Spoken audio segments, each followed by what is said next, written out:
नमस्कार दोस्तों। क्या आपने कभी सोचा है कि सुदर्शन चक्र केवल एक हथियार क्यों नहीं है? अगर ये सिर्फ एक अस्त्र होता तो ये हर युद्ध में क्यों नहीं चलाया गया? अगर ये केवल शक्ति होता तो इसे धारण करने वाला स्वयं पालन करता क्यों होता? सुदर्शन चक्र ये वो शक्ति है जो दिखाई नहीं देती, लेकिन जब चलती है तो इतिहास बदल देती है।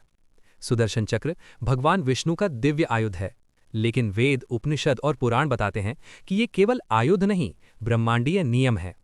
सुदर्शन शब्द का अर्थ है सु यानी श्रेष्ठ, दर्शन यानी ज्ञान, विवेक, अर्थात श्रेष्ठ ज्ञान से लिया गया अंतिम निर्णय।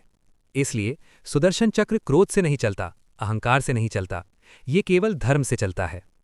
वेद में कहा गया है कि ऋग्वेद में सूर्य और अग्नि को घूर्णनशील दिव्य ऊर्जा बताया गया है। सूर्य हर दिन घूमता है, बिना भेदभाव सबको प्रकाश देता है और अंधकार को नष्ट करता है।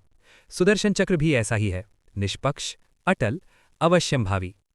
यजुर्वेद में समय को कालचक्र कहा गया है। समय घूमता रहता है, जो आज ऊपर है वो कल नीचे हो सकता है।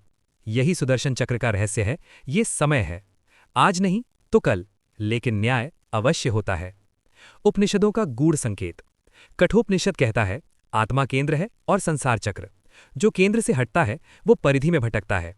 सुदर्शन चक्र उसी आत्मनियम का प्रतीक है, जो आत्मज्ञान से हटे वो कर्म के चक्र में पिसता है। विष्णु पुराण बताता है सुदर्शन चक्र स्वयं एक चेतन शक्ति है, जो केवल विष्णु की इच्छा से प्रकट होती है। ये बिना कारण नहीं चलता। भागवत पुराण में शिशुपाल को 99 अपराधों तक क्षमा दी जाती है, लेकिन 100वां अपराध धर्म की सीमा पार कर देता है और तब सुदर्शन चक्र चलता है।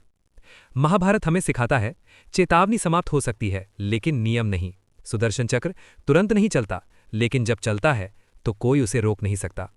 सुदर्शन चक्र का असली रहस्य कर्म का न्याय है, समय का विधान है, धर्म की अंतिम सीमा है। ये अस्त्र नहीं, कानून है। इसलिए याद रखिए, अगर आज अन्याय फल फूल रहा है तो घबराइए मत, क्योंकि सुदर्शन चक्र घूम रहा है, धीरे, शांत, लेकिन निश्चित। हर हर महादेव। नारायण नारायण।